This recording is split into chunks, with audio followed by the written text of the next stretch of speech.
మీ business ఏదైనా మీ ఊర్లో promotion చేయాలంటే అది సుమన్ టీవీతోనే సాధ్యం. ఇప్పుడే సంప్రదించండి.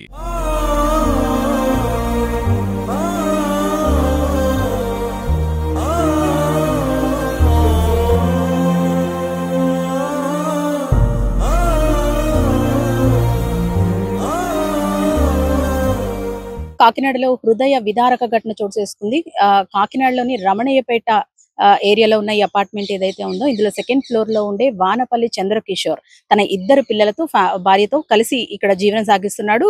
గత 7 ఏళ్ల క్రితమే వీళ్ళకి వివాహం అయింది. అయితే ONGC లో అసిస్టెంట్ అకౌంటెంట్ గా కిషోర్ పనిచేస్తున్నాడు. అయితే ఇద్దరు పిల్లలు కూడా 7 సంవత్సరాల ఒకళ్ళు, 5 సంవత్సరాల ఒకళ్ళు, ఇద్దరు పిల్లలు కూడా ఆ చదువుల్లో రాణించలేరేమో అన్న అనుమానంతో వాళ్ళిద్దరిని కూడా చంపేయడం జరిగింది. అది కూడా నీళ్ల బకెట్లో, నిండుగా ఉన్న నీళ్ల బకెట్లో చేతులు వెనక్కి కట్టేసి పిల్లల్ని అందులో ముంచి చంపేసిన తర్వాత, అంటే వాళ్ళు చనిపోయారని నిర్ధారించుకున్న తర్వాత తాను కూడా ఉరి వేసుకుని ఆత్మహత్య చేసుకున్నాడు. ఈ ఘటన అంతా కూడా నిన్న ఉదయం జరిగింది. 9:30 నుంచి 11:30 ప్రాంతంలో ఈ ఘటన జరిగిందంటూ కూడా పోలీసులు చెబుతున్నారు. ఏదైతే హోలీ సందర్భంగా ONGC లో ఎంప్లాయీస్ అందరూ కూడా హోలీ ఫెస్టివల్ ని జరుపుకునే నేపథ్యంలో ఉదయాన్నే ఫ్యామిలీతో తను ONGCకి వెళ్ళడం జరిగింది. అక్కడికి వెళ్ళిన 10 నిమిషాలకే భార్యను అక్కడ ఉండమని పిల్లల్ని కొత్త స్కూల్లో జాయిన్ చేసిన నేపథ్యంలో ఆ స్కూల్ కి సంబంధించిన యూనిఫామ్ మెజర్మెంట్స్ కోసం అని చెప్పి ఆ పని ముగించుకుని వస్తాను, నువ్వు ఇక్కడే ఉండంటూ చెప్పి అక్కడి నుంచి బయటకు రావడం జరిగింది. నేరుగా ఇంటికి రావడం తర్వాత ఈ ఘటనకు పాల్పడడం జరిగింది. అయితే కొద్దిసేపటికే భార్య ఎంతసేపటికి రాకపోయేసరికి అనుమానం వచ్చి కాల్ చేసినా సరే లిఫ్ట్ చేయలేదు. 10 నిమిషాల్లో వస్తానంటూ కూడా మెసేజ్ చేసినట్లుగా కూడా భార్య తరపు వాళ్ళందరూ కూడా చెబుతున్న పరిస్థితి. అయితే ఎంతసేపు అయినా సరే తిరిగి రాకపోవడం, ఎన్నిసార్లు కాల్ చేసినా స్పందించకపోవడంతో ONGC ఆఫీస్ లో ఉన్న ఎంప్లాయీస్ తో కలిసి తాను ఇంటికి రావడం జరిగింది. ఇంటికి వచ్చిన తర్వాత లోపల గడియ పెట్టి ఉండడంతో కిటికీ స్క్రూలు అయితే తీసి వాళ్ళ లోపలికి వెళ్ళడం జరిగింది. అయితే హాల్లో తను ఉరి వేసుకుని ఆత్మహత్య చేసుకున్నాడు. పిల్లలు ఏమయ్యారన్న అనుమానంతో బాత్రూమ్ లో చూడగా 2 నిండు బకెట్లలో పిల్లల చేతుల్ని తాళ్లతో కట్టేసి ఆ బకెట్లలో ముంచిన ఘటన అయితే మనకి కనిపిస్తోంది. అది చూడడానికి ఎంత హృదయ విదారక ఘటన అంటే ఎంత దారుణం అంటే, పసి పిల్లలు 7 సంవత్సరాలు 5 సంవత్సరాల పిల్లలు కనీసం ABCDలు కూడా పూర్తిగా రాని వయస్సులోనే వాళ్ళు చదువుల్లో రాణించలేరు అన్న అనుమానంతో ఈ ఘటనకు పాల్పడ్డట్టుగా కూడా ఇక్కడ అందరూ చెబుతున్నారు. అయితే ఈ కొద్దిపాటి దూరంలోనే తను రోజు కూడా ట్యూషన్ కి తీసుకువెళ్తూ ఉంటాడంట.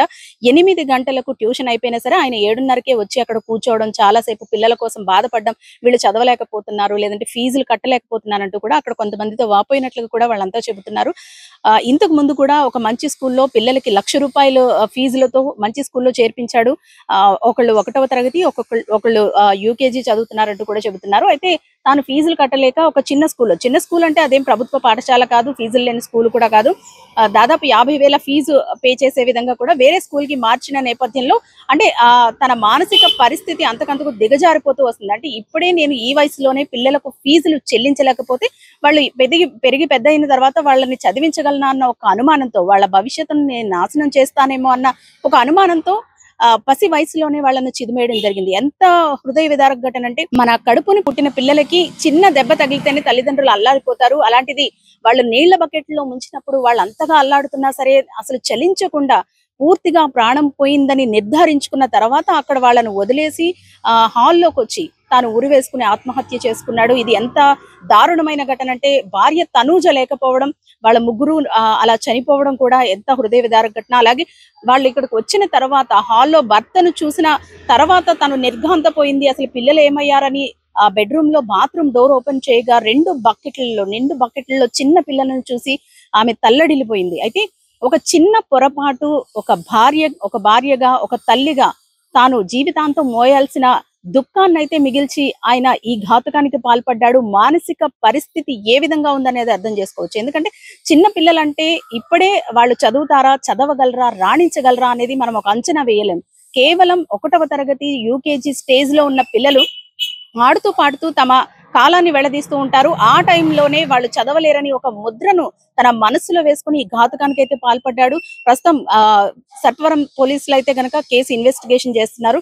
కేవలం చదువుల విషయంలోనే ఈ ఘటన జరిగిందా అన్న కోణంలో, లేదంటే భార్యాభర్తల మధ్య ఏమైనా గొడవలు ఉన్నాయా, మరి ఏ కారణాలు ఉన్నాయా అన్న అనుమానం కూడా వాళ్ళు వ్యక్తం చేస్తున్నారు. ఈ విధంగా కూడా పోలీసులు దర్యాప్తు చేస్తున్నారు. కెమెరా పర్సన్ చిన్నాతో అనుశ్రీ, సుమన్ టీవీ, కాకినాడ.